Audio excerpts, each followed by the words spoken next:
The thunderous sound of hooves against parched earth echoed across the open plains as the stagecoach raced toward Fort Davis, Texas, with a desperate woman clutching her swollen belly inside. Tabitha Keller winced as another contraction gripped her, far stronger than the last. At 22, she hadn't expected to be a widow traveling alone across the frontier, much less about to give birth without family or friend to aid her. The year was 1875, and the promise of a new life teaching at the Fort Davis school had been her salvation after losing her husband to typhoid fever back east. "You all right in there, madam?" called the driver as the coach hit another rut, jostling Tabitha painfully. "Yes," she lied, biting her lip until she tasted copper. The baby wasn't due for another 2 weeks, but apparently had other plans. Her letter of appointment wouldn't matter much if she arrived with a newborn and no husband. The school board had specifically stated they were hiring a respectable widow, not an unwed mother with a baby in arms. When the stagecoach finally rolled into Fort Davis just before sunset, Tabitha was drenched in sweat, her breaths coming in short gasps. The small settlement nestled at the base of the Davis Mountains was bathed in golden light, adobe buildings casting long shadows across the dusty main street. "Need some help with your bags, madam?" asked the driver, a grizzled man who'd barely spoken 10 words the entire journey. "I need—" Another contraction cut her words short, and she couldn't suppress a moan of pain. The driver's eyes widened. "Lord Almighty, you're having a baby." Within minutes, Tabitha found herself being carried into the nearest building, a saloon, by 2 strong men while the driver shouted for a doctor. The world blurred around her as pain consumed her body, faces of concerned strangers floating above her. A woman with painted cheeks and kind eyes dabbed her forehead with a cool cloth as they settled her on a table hastily cleared of playing cards and whiskey glasses. "The doctor's out at the Henderson place," someone said. "Won't be back till morning." "She ain't got till morning," the saloon woman replied sharply. "Send for Mrs. Ortiz. She's helped birth half the babies in this county." Hours later, as the first light of dawn crept through the windows, Tabitha's daughter entered the world with a powerful cry that belied her tiny frame. Mrs. Ortiz, a sturdy Mexican woman with gentle hands and iron resolve, placed the swaddled infant in Tabitha's trembling arms. "She is strong like her mother," the midwife said with a warm smile. "What will you call her?" Tabitha gazed down at the perfect little face, her heart swelling with love she hadn't known possible. "Hope," she whispered. "Her name is Hope."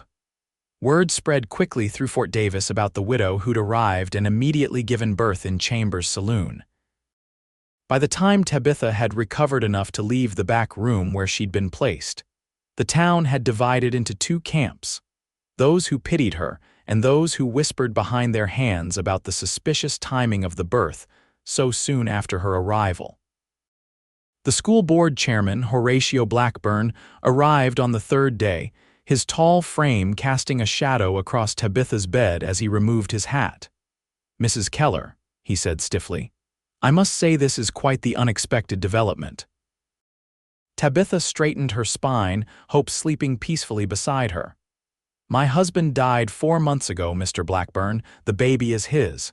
I didn't realize my condition would be an issue for the teaching position." Blackburn cleared his throat. "Well, yes, you see, the position requires your full attention. With a newborn to care for, I assure you, I am fully capable of teaching while raising my daughter," Tabitha interrupted, her voice firm despite her exhaustion. "Perhaps, but the board can go to hell, Blackburn," came a deep voice from the doorway. Tabitha looked up to see a man filling the frame, tall and broad-shouldered with sun-darkened skin and eyes the color of a summer storm. He wore dusty trail clothes, a revolver strapped to his hip, and a look of barely contained contempt directed at the chairman. "This isn't your concern, Thornton," Blackburn snapped. "It is when you're trying to rob a woman of her livelihood because she had the audacity to have a baby," the newcomer replied, stepping into the room. especially when the school's been without a teacher for 6 months and half the children in town can barely write their names. The moral character of our teachers is exemplary in Mrs. Keller's case, I'd wager, the man called Thornton cut in. Unless you're suggesting widows with children are of questionable character, in which case you'd be insulting half the women in this county, including your own sister. Color rose in Blackburn's cheeks. That's different. Is it? Thornton challenged, his voice dangerously soft. Or is it that you promised the position to Gertrude Simmons before Mrs. Keller was hired and now you're looking for an excuse? Tabitha's eyes widened at this revelation, her gaze darting between the two men. Blackburn jammed his hat back on his head. The board will make its final decision tomorrow. Good day, Mrs. Keller. He stormed out, brushing past Thornton with a glare. Silence settled in the room until Hope made a small sound in her sleep, drawing both adults' attention to her tiny form. Thank you, Tabitha said quietly. Though I'm not sure challenging the chairman of the school board was the wisest move for my prospects. The man's stern expression softened as he looked at her. Tucker Xavier, he introduced himself with a slight tip of his hat. I own the ranch northeast of town, and Blackburn's all bluster. The town needs a teacher too badly to turn you away. I hope you're right, Mr. Xavier. I have nowhere else to go. Something flickered in his eyes, recognition of a kindred spirit, perhaps. You'll have your job, Mrs. Keller. And if you need help with the little one while you're teaching, there are plenty of good women in town who'd be happy to assist. True to Tucker's prediction, the school board reluctantly confirmed Tabitha's appointment, though with the stipulation that she would be on a 3-month probation. The widow who ran the boarding house agreed to watch Hope during school hours, and by the end of September, Tabitha had settled into a routine that, while exhausting, gave her purpose and independence. Her first glimpse of Tucker Xavier after that initial meeting came one crisp October morning as she was walking to the schoolhouse, Hope bundled against her chest. He rode past on a magnificent black stallion, tipping his hat to her as their eyes met. Something about his steady gaze made her breath catch, but she quickly dismissed the feeling. A widowed schoolteacher with an infant had no business noticing handsome ranchers, no matter how kind they'd been. Life in Fort Davis was harder than Tabitha had imagined. The desert climate was unforgiving, water was precious, and the isolation of the frontier settlement meant supplies were often scarce. But her students, 16 children ranging from 6 to 16 years old, were eager to learn, and watching them progress under her guidance filled her with pride. News traveled slowly to the remote outpost, which is why it took 3 months for Thomas Whitley to track down his sister's whereabouts. When his letter arrived in early December, Tabitha's hands trembled as she read his words. "Dear sister," he wrote. "I was grieved to learn of Harold's passing, but more so to discover you had fled east without a word. Mother is beside herself with worry. Your condition at the time of your departure is now clear to us all, and while the shame you must feel is understood, family duty demands you return home immediately. A child born of proper marriage, even if its father has passed, deserves the advantages only our family can provide. I will arrive by the end of December to escort you and my niece or nephew back to Philadelphia, where arrangements have already been made for the child's proper upbringing while you recover from this unfortunate chapter. Your loving brother, Thomas." Tabitha crumpled the letter in her fist, her vision blurring with tears of anger. She knew what arrangements meant her daughter would be raised by distant relatives, or, worse, given to strangers deemed more suitable parents, while Tabitha would be expected to remarry quickly to redeem herself in society's eyes. The shame her brother referenced was not hers, but her family's at having a daughter who chose independence over their controlling influence. "Never," she whispered fiercely to Hope as the baby nursed at her breast that evening. "I will never let them take you from me," but fear nagged at her. Her brother was a powerful man with connections and resources she lacked. If he truly intended to force her return to Philadelphia, she wasn't certain she could stop him legally. Women had few rights when it came to such matters, especially against male relatives claiming to act in their best interests. The first heavy snow of winter blanketed Fort Davis the week before Christmas, transforming the rugged landscape into a glittering wonderland. The town organized a modest celebration at the schoolhouse, with each family contributing what they could to a communal feast. Tabitha, now respected by most of the community for her dedication to their children, found herself surrounded by genuine warmth for the first time since arriving. Tucker Xavier appeared at the gathering, looking decidedly uncomfortable in clean clothes and freshly trimmed hair, a far cry from the trail-worn cowboy she occasionally glimpsed riding through town. He made his way to her side as she bounced a fussy hope on her hip. "Mrs. Keller," he greeted her with a nod. "The little one's grown since I saw her last." "She has," Tabitha agreed, smiling down at her daughter, now nearly 4 months old and beginning to show her personality stubborn and curious, much like her mother. "She's trying to roll over already. The women tell me she's advanced for her age." "Strong stock," he commented, then looked embarrassed at his own words. "I know what you mean, Mr. Xavier," she said, saving him from his discomfort. "And thank you, she is strong, she'll need to be." Something in her tone must have alerted him.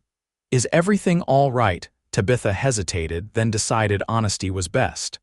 "My brother is coming to take us back east. He believes a woman alone can't properly raise a child on the frontier." Tucker's jaw tightened. "And what do you believe?" "That Hope is my daughter, and no one has the right to separate us." Her voice wavered slightly, "but I'm not naive about my legal standing if he insists." Before Tucker could respond, the schoolhouse door burst open, letting in a gust of cold air and a tall, elegantly dressed man whose fine wool coat and polished boots marked him as clearly out of place as a peacock among prairie chickens. "Tabitha," he called, removing his hat to reveal hair the same auburn shade as hers. "Thank God I've found you. This God-forsaken place is nearly impossible to locate in this weather." The room fell silent as all eyes turned to the newcomer, then to Tabitha, whose face had drained of color. Hope, sensing her mother's distress, began to wail. "Thomas," Tabitha acknowledged stiffly. "You're early." "The trains were remarkably efficient," he replied, approaching her with arms outstretched as if expecting an embrace. When she didn't move, his expression hardened slightly. "Come now, sister. Is that any way to greet family who's traveled thousands of miles to bring you home?" Tucker stepped forward, positioning himself subtly between Tabitha and her brother. "Sounds to me like the lady might not want to go home." Thomas Whitley assessed Tucker with the dismissive glance of a man accustomed to dealing with servants and laborers. "And you are?" "Tucker Xavier. I ranch outside of town." "How fascinating," Thomas replied without interest, returning his attention to his sister. "Tabitha, gather your things and the child. We'll depart tomorrow morning. I've arranged passage." "No," Tabitha interrupted, her voice stronger than she felt. "I'm not going back, Thomas. My life is here now, my work, my home." Her brother's face darkened. "Don't be ridiculous. You're teaching in a one-room schoolhouse in the middle of nowhere, living in what I can only assume are squalid conditions, with a baby born barely months after your husband's death. The scandal alone—" "There is no scandal here," she fired back. "Only respect for a widow making her way honestly." Thomas laughed, a cold sound devoid of humor. "Respect from these people?" He gestured around the room at the miners, ranchers, shopkeepers, and their families, many of whom were now watching the exchange with increasing hostility. "Come to your senses, Tabitha. This is no place to raise a child. Mother and I have already spoken with the Andersons. They're willing to adopt." Tabitha gasped, clutching Hope tighter to her chest. "Hope is my daughter." "A daughter you cannot possibly provide for properly," Thomas countered. "Be reasonable. In Philadelphia, she would have every advantage: education, society, a future beyond this wasteland. And you could start fresh, perhaps even remarry. Frederick Davenport still asks after you, you know." Tucker's hand moved to rest on his gun belt, though he didn't draw. "Mr. Whitley, I suggest you reconsider your approach. Mrs. Keller has made her position clear. Thomas finally seemed to register Tucker as more than an irritation. This doesn't concern you, Cowboy. Family matters are private affairs. Not when they involve forcing a woman and her child to leave their home against their will, Tucker replied evenly. That's something this community takes an interest in. Around the room, several men and women murmured in agreement, moving closer in a subtle show of support for Tabitha. Thomas's lips thinned to a tight line. I see my sister has managed to mislead you all about her circumstances. Let me be clear. Tabitha is not mentally stable. The trauma of her husband's death, the birth of the child, it's affected her judgment. As her closest male relative, I have both the legal right and moral obligation to see to her welfare and that of my niece. That's a lie, Tabitha cried, her face flushing with anger. I am perfectly sound of mind. You simply cannot accept that I choose not to live under your control. Your actions prove my point, Thomas said smoothly. No rational woman would choose this life over the comfort and security of her family home. Unless that home was more prison than sanctuary, Tabitha retorted, surprising herself with her boldness. The months in Fort Davis had strengthened more than just her body. Thomas stepped closer, lowering his voice. You embarrass yourself with this display, sister. We will discuss this privately.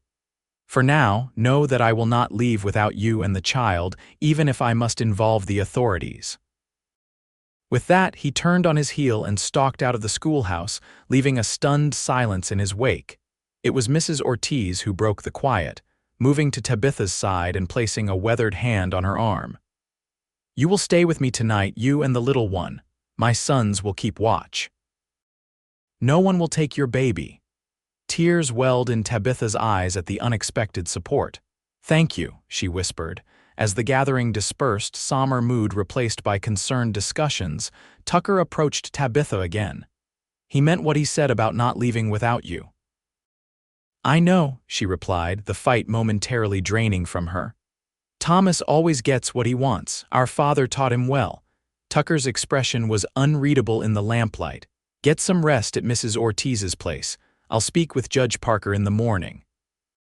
There might be legal steps we can take. Why are you helping me? Tabitha asked, genuinely puzzled. You hardly know me. Something flickered in Tucker's eyes, a pain or memory she couldn't interpret. Let's just say I understand what it's like when someone tries to take what matters most to you. He touched the brim of his hat in farewell. Good night, Mrs. Keller. Sleep well. But sleep proved elusive as Tabitha lay in Mrs. Ortiz's spare room, hope slumbering beside her. Her mind raced with fears and half-formed escape plans. By morning, she'd resolved to leave Fort Davis before her brother could enact whatever scheme he was surely concocting. She would head west, perhaps to California, where she could lose herself in a larger population. Her plans were interrupted by sharp knocking at the front door just after breakfast. Mrs. Ortiz answered, then called for Tabitha with a grave expression. Sheriff Miller stood on the porch, hat in hand, looking distinctly uncomfortable. Behind him stood Thomas, a satisfied smile playing at his lips. Mrs. Keller, the sheriff began, I'm afraid I have some difficult business. Your brother has presented documents from Pennsylvania courts granting him temporary guardianship of both you and your child due to concerns about your mental fitness following your husband's death. Tabitha's blood ran cold. That's impossible. How could any court make such a ruling without even seeing me? Sworn statements from our family physician and pastor were quite sufficient, Thomas supplied smugly.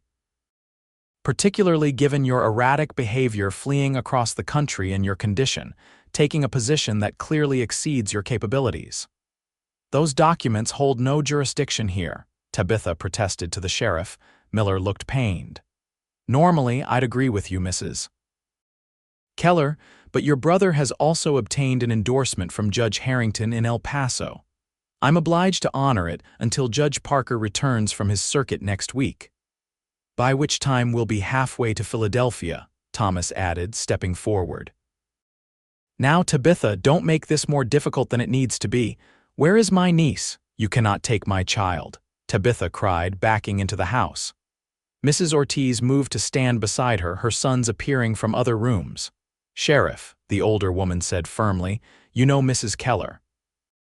You've seen her teach our children, care for her baby. Does she seem unstable to you?" Miller hesitated, clearly torn. "It's not my place to question a judge's order, madam." "Then question your conscience," came a new voice.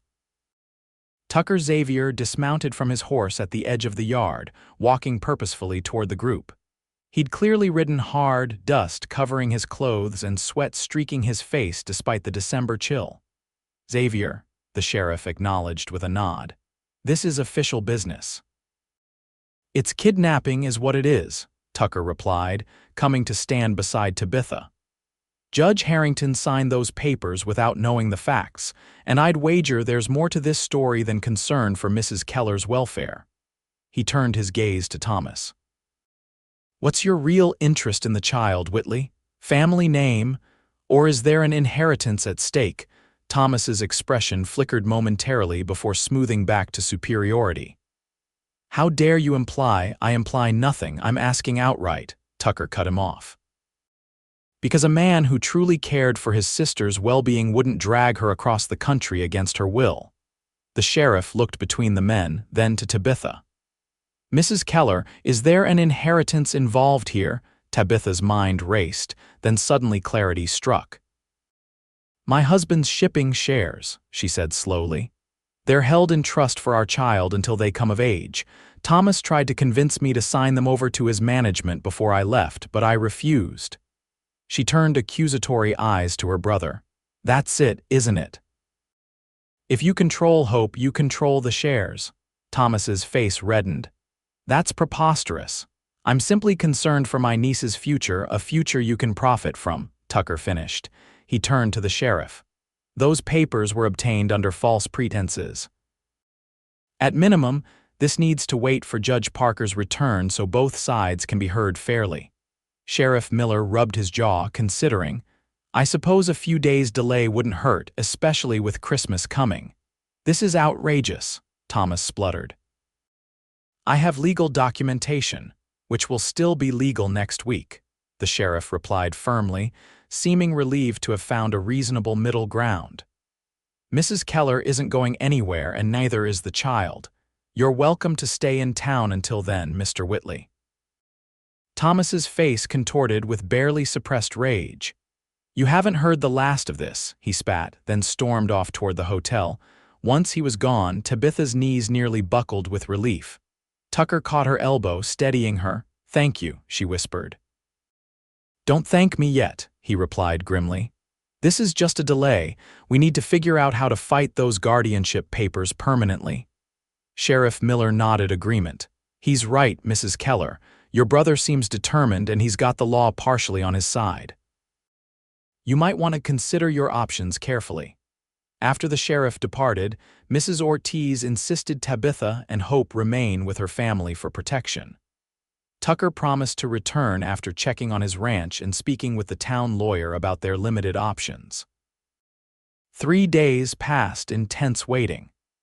Thomas made no further attempts to approach Tabitha directly, but she caught glimpses of him watching the Ortiz house from a distance, or deep in conversation with various townspeople, no doubt trying to sway opinion against her. On Christmas Eve, Tucker appeared at Mrs. Ortiz's door with a small wooden horse he'd carved for Hope and troubling news for Tabitha.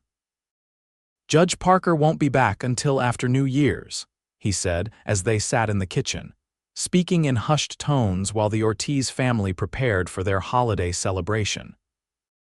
"And I've learned your brother has been telling people around town that you suffered delusions during your pregnancy, claiming your husband was still alive, refusing to acknowledge his death."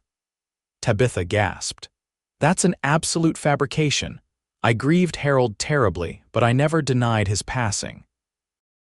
"I believe you," Tucker assured her, "but he's building a case for when the judge returns. He's even suggested you named the baby Hope because you hoped Harold would somehow return from the dead."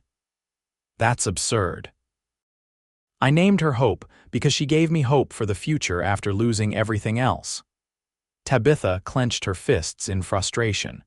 How can he twist something so beautiful into evidence of madness? Tucker's expression was grim. Men like your brother are skilled at manipulating the truth to serve their purposes.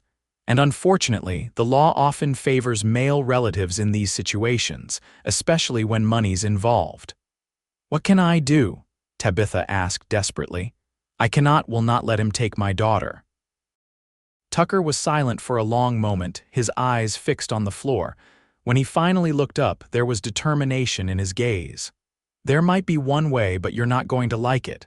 Tell me, she insisted. Marriage, he said simply. A husband's rights supersede a brother's. If you were to remarry, your new husband would become Hope's legal guardian. Thomas's petition would be invalidated. Tabitha stared at him, shock rendering her momentarily speechless. But who would? She stopped as understanding dawned. You. Tucker cleared his throat, a flush creeping up his neck. It wouldn't be a real marriage, of course, just a legal arrangement to protect you and Hope. Once your brother leaves, we could have it annulled or whatever you prefer. You would do that for a woman you barely know. His eyes met hers, earnest and direct. I know enough, Mrs. Keller. I know you're brave and determined. I know you love your daughter fiercely. I know you've earned the respect of this town through hard work and kindness. That's more than enough for me. Tabitha's mind whirled with the implications. A marriage of convenience was not what she had ever imagined for herself, yet the alternative, losing Hope, was unthinkable. I don't know what to say, she admitted. You don't need to answer now, Tucker said gently. Think about it. But we don't have much time. She nodded, suddenly exhausted by the weight of the decision before her. Thank you for the suggestion, Mr. Xavier. I'll consider it carefully. He stood to leave, pausing at the door. Whatever you decide, you're not alone in this fight. Remember that. After Tucker's departure, Tabitha spent a restless night weighing her options. By morning, she had reached her decision. Christmas Day dawned clear and cold, the sun casting long shadows across the snow-covered ground as Tabitha made her way to Tucker's ranch. Mrs. Ortiz had insisted on watching Hope, giving Tabitha the chance to speak with Tucker privately. The 5-mile walk gave her ample time to rehearse what she would say, though her stomach twisted with nerves nonetheless. Tucker's ranch was modest by Texas standards, a sturdy main house, a barn, corrals, and a bunkhouse for the handful of men he employed. When she arrived, he was in the corral, working with a young horse. He spotted her immediately, handed the lead rope to one of his hands, and vaulted over the fence to meet her. Mrs. Keller, he greeted her, surprise evident in his voice. I didn't expect. Is everything all right? Yes, she assured him quickly.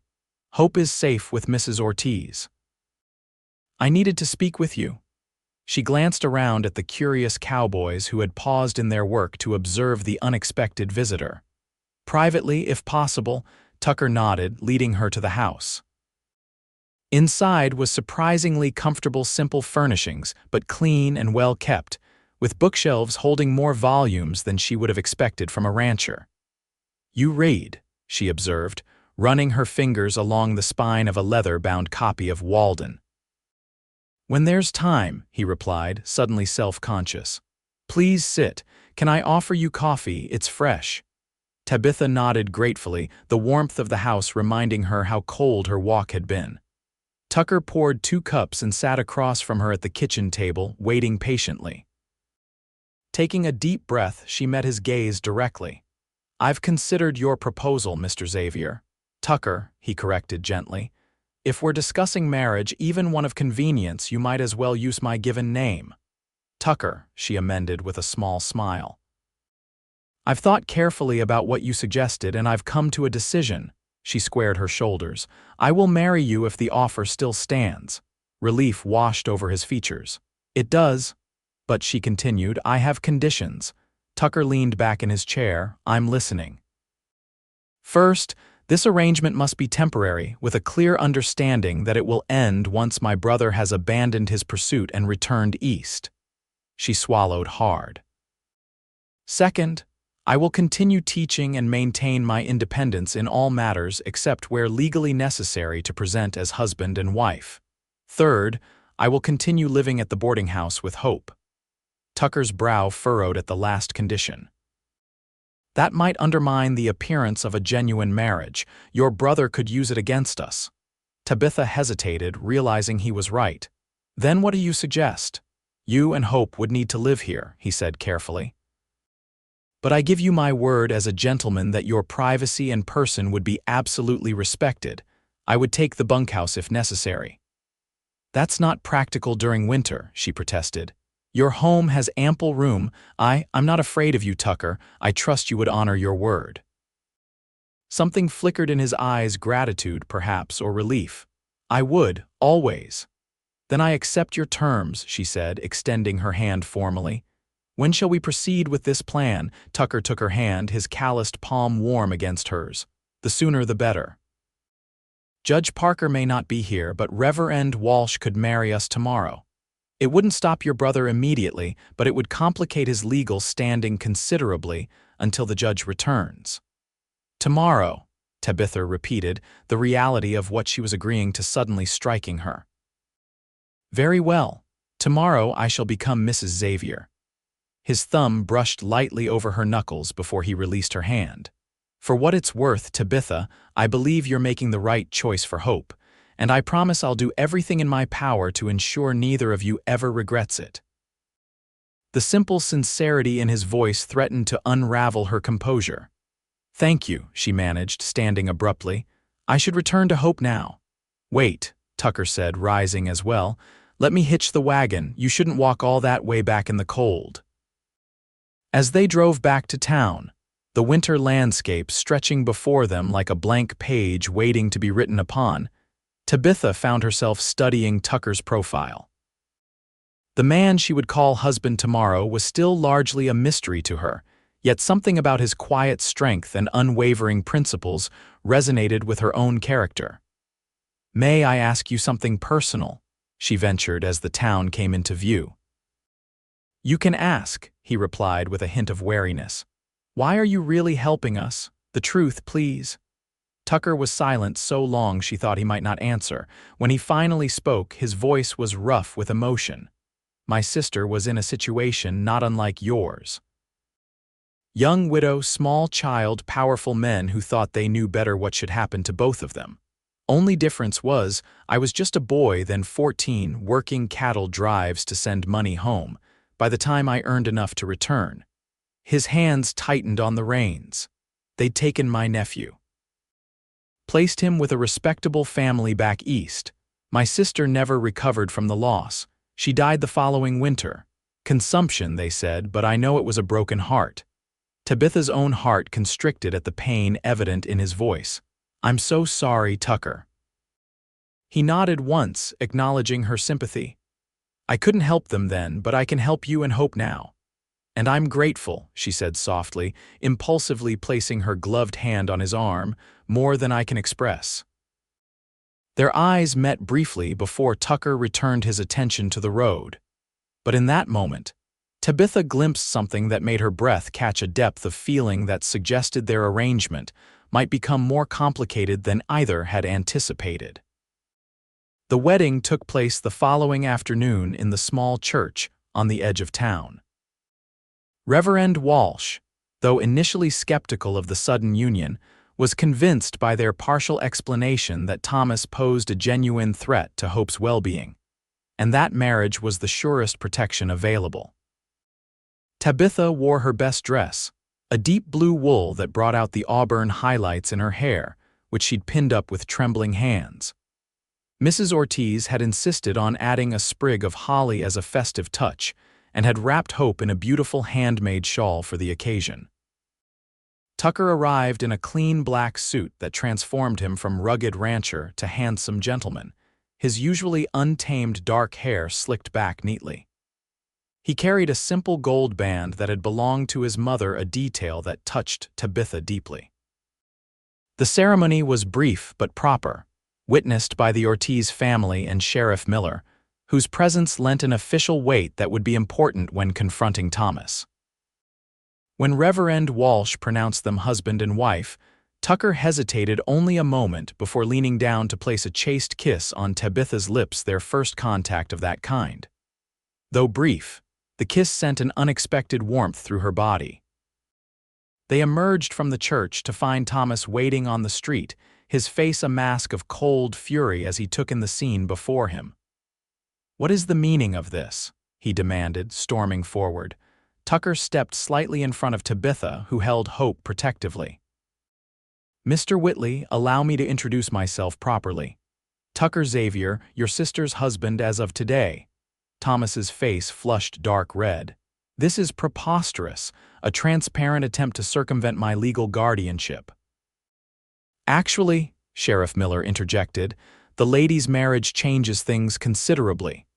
As her husband, Mr. Xavier now has legal priority in all matters concerning her and the child."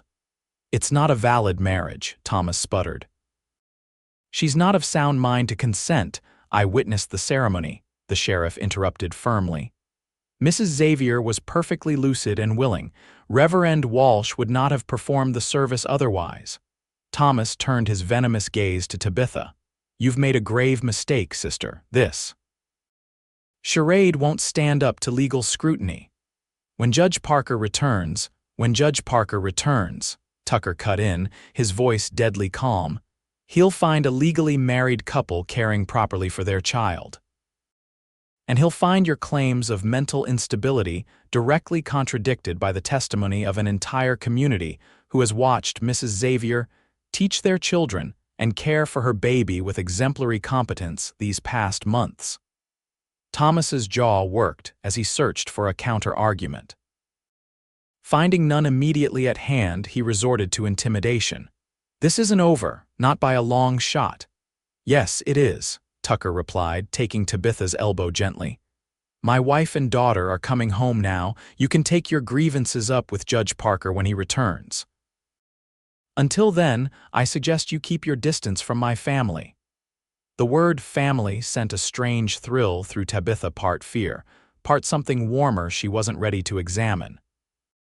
She allowed Tucker to help her into his wagon, Hope secure in her arms, intensely aware of the stares from townspeople who had gathered to witness the confrontation. As they drove toward Tucker's ranch, her new home, at least temporarily, Tabitha fought to control the emotions churning within her. "Are you all right?" Tucker asked quietly, glancing at her pale face. "Yes," she answered automatically, then reconsidered. "No, I don't know. It all happened so quickly. I know, and I'm sorry for that." She shook her head. "Don't apologize. You've done nothing wrong.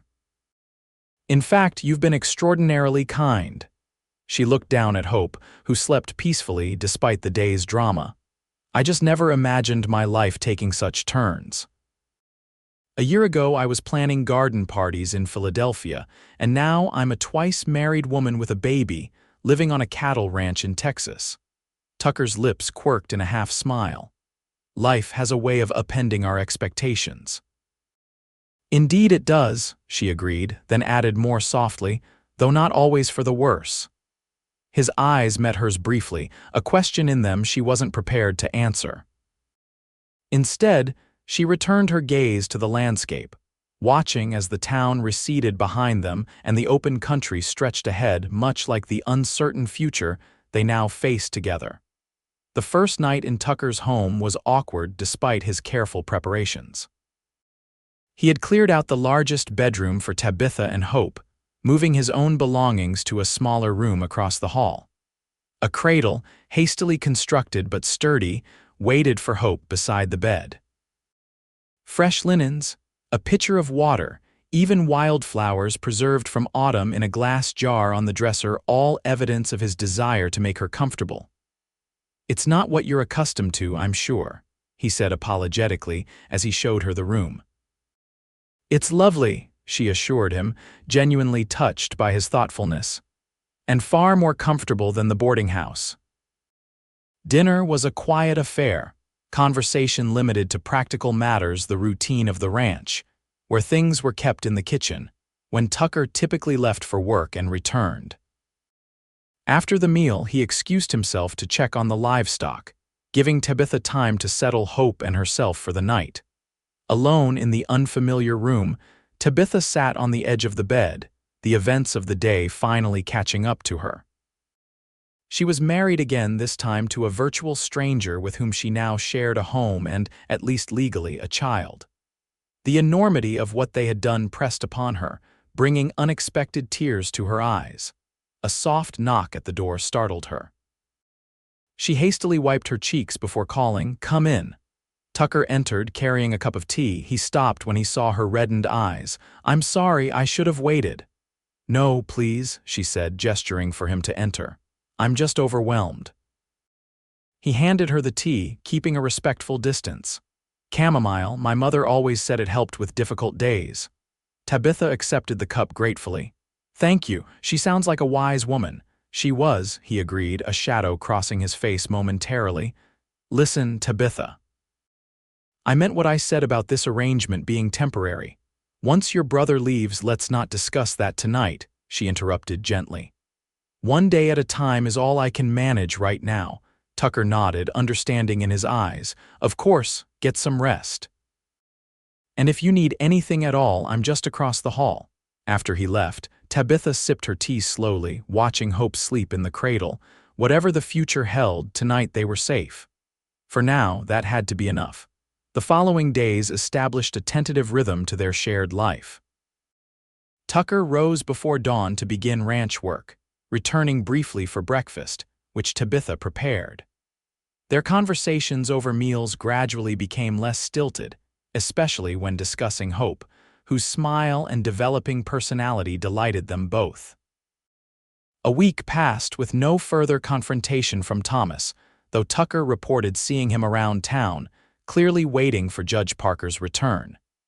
The delay worked in their favor, giving them time to settle into the appearance of a genuine marriage before facing legal scrutiny. New Year's Eve arrived with a heavy snowfall that confined them to the house. Tucker built up the fire in the main room while Tabitha prepared a simple supper. As they ate, she noticed him watching her with an expression she couldn't quite interpret. "What is it?" she finally asked. "Do I have flour on my face?" He shook his head, a smile tugging at his lips. "No, I was just thinking how quickly you've adapted to all this. Most city women would be complaining about the hardships." "I'm finding I'm more resilient than I believed," she admitted.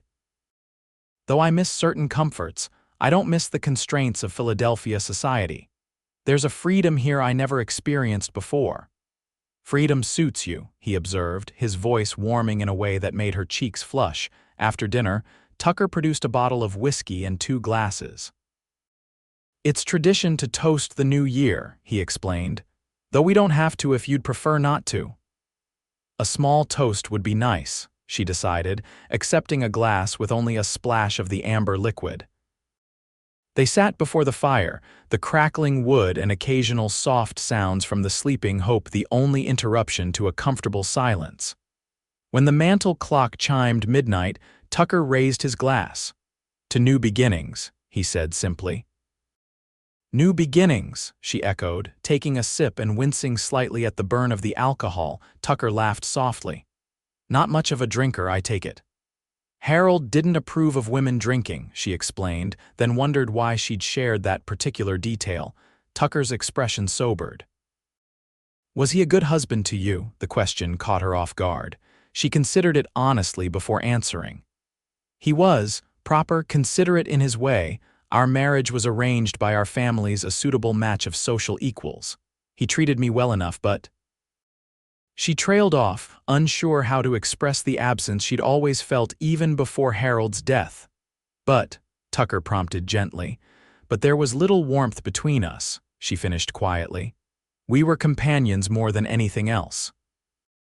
I grieved his loss sincerely, yet what I mourned most was the future I'd planned, not the man himself."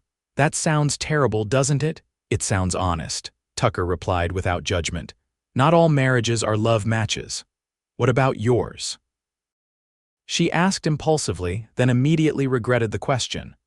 "I'm sorry, that was presumptuous. You don't need to answer." "I've never been married before," he said simply. "Came close once years ago, but she couldn't abide ranch life. Returned east after 3 months." Tabitha studied his face in the firelight, seeing no bitterness, only acceptance. "Her loss," she said softly. Their eyes met across the small space between them, something unspoken passing between them that made Tabitha's heart beat faster. Tucker was the first to look away, clearing his throat. "It's late, we should probably turn in." Tabitha nodded, suddenly aware of the intimate atmosphere they'd created. "Yes, of course, good night, Tucker, and Happy New Year." "Happy New Year, Tabitha," he replied, his voice gentle as he watched her rise and move toward her room, hope cradled in her arms. That night, lying in bed listening to the wind howl outside, Tabitha acknowledged the truth she'd been avoiding. She was developing feelings for her husband, of convenience feelings that complicated their arrangement considerably. January brought bitter cold and the long-awaited return of Judge Parker. News arrived via Sheriff Miller that Thomas had immediately petitioned the judge to invalidate Tabitha's marriage and reinstate the guardianship order. A hearing was scheduled for the following Monday. What will happen? Tabitha asked Tucker as they prepared for bed the night before the hearing. Hope was already asleep, having recently begun sleeping through most of the night, much to their relief. Tucker leaned against the doorframe of her room, careful as always to maintain proper boundaries. "The judge will hear both sides. Thomas will present his claims about your mental state and argue our marriage is a fraud. We'll present the truth that you're perfectly sound, an asset to this community, and that our marriage, while hastily arranged, is legitimate." "And if the judge doesn't believe us," Tucker's jaw tightened, "then we'll appeal, take it to a higher court if necessary. I won't let him take hope from you, Tabitha, I promise you that." The fierce protectiveness in his voice made her throat tight with emotion. "You've already done so much, not nearly enough," he interrupted. Then, more softly, "Get some rest. Tomorrow will be difficult." The courthouse was crowded the next morning as it seemed the entire town had turned out for the hearing. Tabitha sat beside Tucker at one table, Hope sleeping in her arms, while Thomas and a hastily hired lawyer from El Paso occupied the other. Judge Parker, a stern man with penetrating eyes and a reputation for fairness, presided from his bench. Thomas's case came first.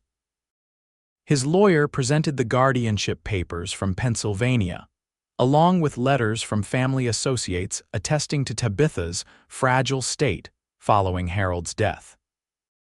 They argued that her flight to Texas, taking a demanding position while heavily pregnant, and her hasty marriage to a virtual stranger all evidenced unsound judgment that endangered both herself and her child.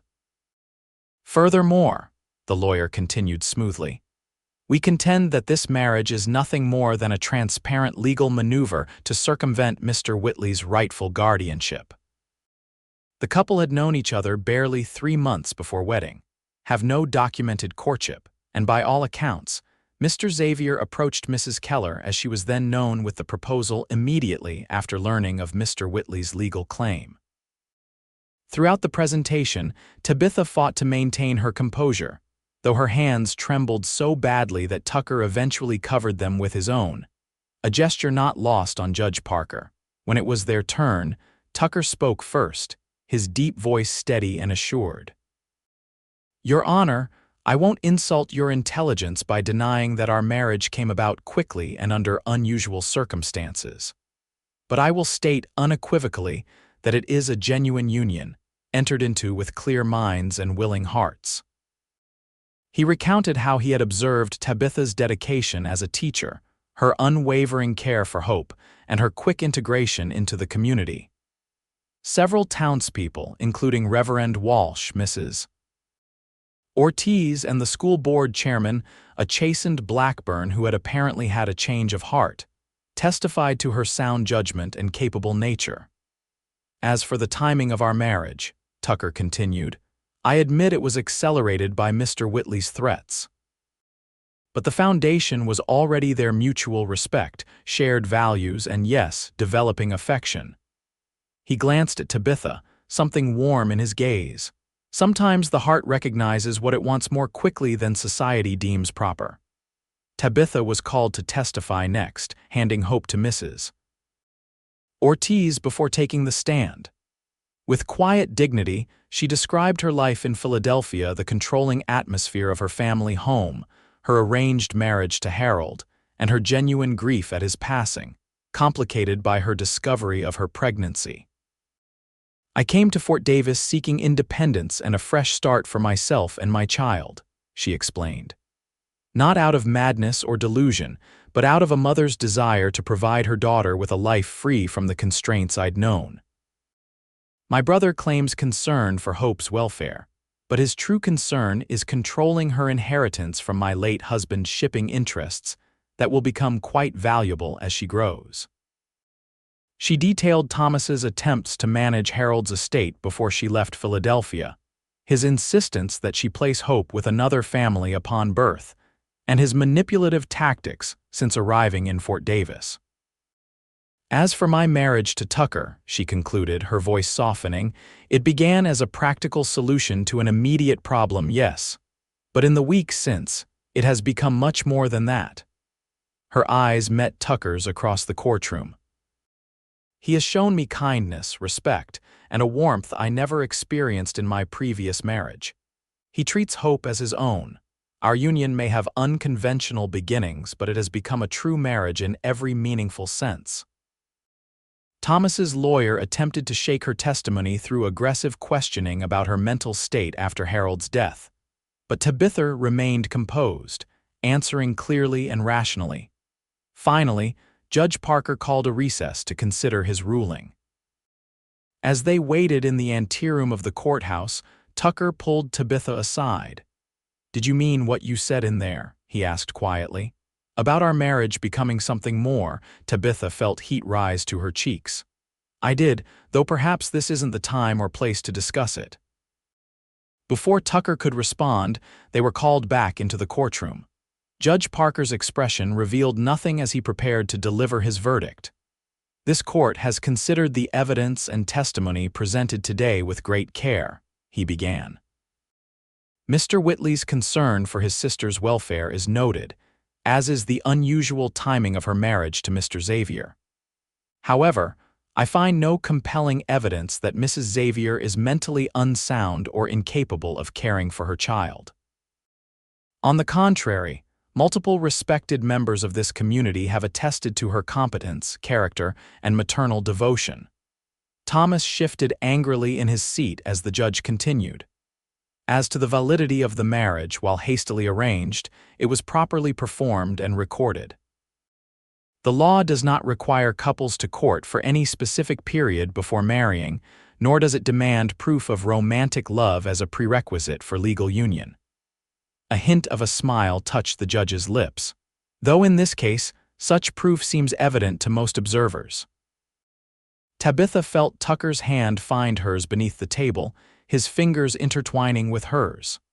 "Therefore," Judge Parker concluded, "I find the guardianship papers from Pennsylvania to be invalidated by the subsequent legal marriage.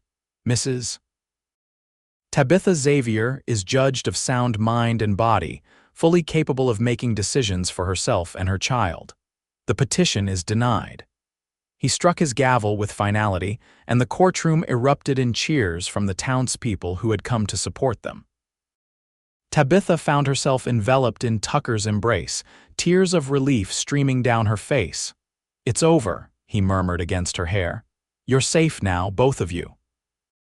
Thomas stormed from the courtroom without speaking to them, though the murderous look he cast in their direction suggested he had not fully accepted defeat. But with Judge Parker's ruling clearly stated, his legal options were exhausted. That evening, as they celebrated quietly at home, Hope already asleep in her cradle, Tucker broached the subject that had hung between them throughout the day. "Now that the danger has passed," he said carefully, "we should discuss our arrangement." Tabitha set down her teacup, suddenly nervous. "Yes, I suppose we should. You mentioned in court that your feelings have evolved. I need to know if that was just for the judge's benefit or if it wasn't," she interrupted softly. Every word was true. Relief washed over his features. "Thank God," he breathed, reaching for her hands across the table, "because I've been falling in love with you since Christmas and trying desperately not to show it." Tabitha's heart soared at his confession, Why hide it? Because our agreement was temporary. Because you deserved the chance to choose freely without obligation or gratitude clouding your judgment. His thumbs traced circles on her palms. I didn't want you to feel trapped in a marriage you never truly wanted. Oh, Tucker, she said, rising from her chair to move around the table to him. I've never felt more free than I have with you. He stood to meet her, one hand coming up to cup her cheek. Then may I court my own wife properly? Start from the beginning as we should have been allowed to do, Tabitha smiled, leaning into his touch. I would like that very much. His kiss was gentle at first, tentative, as if giving her every opportunity to withdraw. But when she wound her arms around his neck, pressing closer, the kiss deepened into something that promised much more a future neither had dared imagine when they'd first entered their arrangement of convenience. The following morning, Tucker Xavier stood on his porch, watching as Thomas Whitley's carriage prepared to depart Fort Davis. He'd insisted on witnessing the man's exit personally, unwilling to trust that he had truly accepted defeat until he saw him leave with his own eyes. Thomas spotted him from the carriage window, his face contorting with barely suppressed rage. The coach slowed as it approached the sheriff's office, where Tucker waited. "This isn't over, Cowboy," Thomas called, leaning out the window. "My sister will tire of playing frontier wife eventually. When she comes to her senses, I'll be waiting." Tucker's expression remained impassive as he stepped closer to the carriage. "She's not coming back, Whitley. The sooner you accept that, the better for everyone." "We shall see," Thomas replied with a sneer. "My sister has always been easily influenced. I wonder how long her infatuation with you will last once the novelty wears off." Tucker's jaw tightened, but he maintained his composure. "You never really knew her at all, did you? That's your greatest mistake." "And yours is underestimating me," Thomas shot back. "I am a patient man, Xavier, and I protect what belongs to my family." "Hope and Tabitha don't belong to anyone," Tucker replied evenly. "They're not property to be claimed. They've chosen their path, chosen this town, this life. You tried to take her baby. I said you'd leave empty-handed, and here you are doing exactly that." Thomas's face darkened further, but before he could respond, Sheriff Miller approached from the jailhouse steps. "Your coach is blocking the street, Mr. Whitley," he said pointedly. "Time you were on your way. The stage to El Paso won't wait forever." With a final venomous glare, Thomas ordered his driver to continue. Tucker watched until the carriage disappeared from view, only then allowing his shoulders to relax. "Think he'll be back?" The sheriff asked, coming to stand beside him. "Eventually," Tucker admitted. "Men like him don't surrender easily, but will be ready." "The whole town will," Miller agreed. "Mrs. Xavier Tabitha has earned her place here. And that little girl of yours is going to grow up surrounded by people who'd move mountains to protect her." Tucker's heart warmed at the casual inclusion of Hope as his child. "Thank you, Sheriff. Just stating facts," Miller replied with a shrug. "Now go on home to your family." "They're waiting for you, family." The word resonated through Tucker as he rode back to the ranch, filling him with a sense of purpose and belonging he'd never fully experienced before. The house came into view, smoke curling from the chimney against the winter sky, and he urged his horse faster, eager to return to the warmth within. Tabitha was on the porch when he arrived, Hope bundled in her arms against the January chill. Her face lit up at the sight of him, and Tucker felt the last of his tension dissolve. "He's gone?" she asked as he dismounted.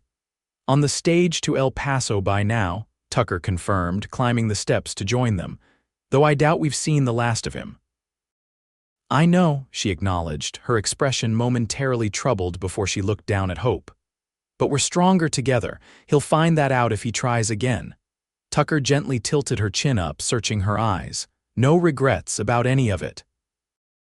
Her smile was answer enough, but she spoke the words he needed to hear. "None. This is where I belong, where we belong."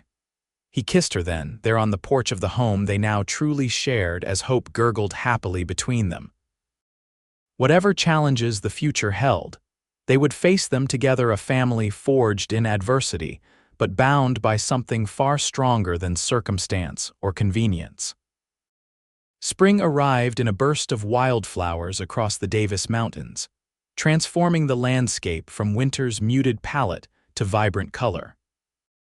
The Xavier Ranch flourished under Tucker's careful management, and Tabitha had returned to teaching, bringing hope with her to the schoolhouse where the older children delighted in taking turns holding the now 6-month-old baby during breaks. Their marriage, which had begun as a practical arrangement, deepened daily into a partnership neither had thought possible. Tucker discovered in Tabitha an intellectual equal whose different perspective enhanced his understanding of the world, while she found in him a strength and tenderness that supported her growing confidence. Hope thrived under their combined care, her first clear mama bringing tears to Tabitha's eyes and her subsequent Dada causing Tucker to choke with emotion. Though not her biological father, he loved her with a fierceness that erased any distinction blood might have created. In late May, as wildflowers carpeted the land around their home, Tucker took Tabitha on a picnic to celebrate 6 months since their wedding. Hope napped on a blanket beside them as they shared a simple meal in the shade of an old oak tree. "I have something for you," Tucker said, reaching into his pocket. "I've been waiting for the right moment." He withdrew a small velvet pouch and emptied its contents into his palm, a delicate gold ring set with a single pearl surrounded by tiny diamonds. "Tucker," Tabitha breathed, recognizing the gesture for what it was. "It's beautiful." "When we married, it was for legal protection," he said, taking her left hand where his mother's simple band already rested. "You deserved better than that. So I'm asking you properly now, Tabitha Xavier, will you stay my wife? Not out of necessity or gratitude, but because you choose to. Because I love you more than I ever thought possible, and I want to spend the rest of my life proving it to you." Tears welled in Tabitha's eyes as she nodded. "Yes," she whispered. 1,000 times yes. He slipped the ring onto her finger beside the wedding band, then kissed her with a passion that still surprised her after months together. When they finally broke apart, both breathless, Tabitha rested her forehead against his. "I have something for you too," she murmured, "though it wasn't planned quite as carefully as your gift." Tucker raised an eyebrow questioningly. "I'm with child," she said softly. "Our child, due in December according to Mrs. Ortiz." Joy blazed across Tucker's face as he pulled her close again. "A Christmas baby," he marveled, "just like when we met." "A full circle," Tabitha agreed, smiling through happy tears. They held each other as the Texas sun began its descent toward the horizon, Hope sleeping peacefully beside them, the first member of their growing family, soon to be joined by another. The future stretched before them like the vast landscape surrounding Fort Davis, challenging at times but beautiful and full of possibility. In the years that followed, Tabitha would occasionally receive letters from Philadelphia, her mother, finally writing independently of Thomas, seeking reconciliation, old friends curious about her frontier life. Even, eventually, Thomas himself, his tone mellowed by time and failure. She answered them all with kindness but firmness, making clear that while she valued her past, her heart and future belonged in Texas with Tucker and their children. Hope grew into a spirited, intelligent young woman with her mother's auburn hair and determination. She was joined by a brother, Samuel, born that December night as Tucker had predicted, and later by twin sisters, Eleanor and Elizabeth, who arrived during a spring thunderstorm that nearly prevented the doctor from reaching the ranch in time. The Xavier family became a cornerstone of the Fort Davis community as it grew from frontier outpost to established town. Tabitha continued teaching until she established the area's first proper school building, serving as its headmistress until retirement. Tucker's ranch prospered, allowing him to help other families establish themselves in the region. And on quiet evenings, when the children were asleep and the day's work complete, Tucker and Tabitha would sit on their porch, watching the stars emerge over the mountains. marveling at the journey that had brought them together, a desperate legal arrangement that had blossomed into the deepest love either had known.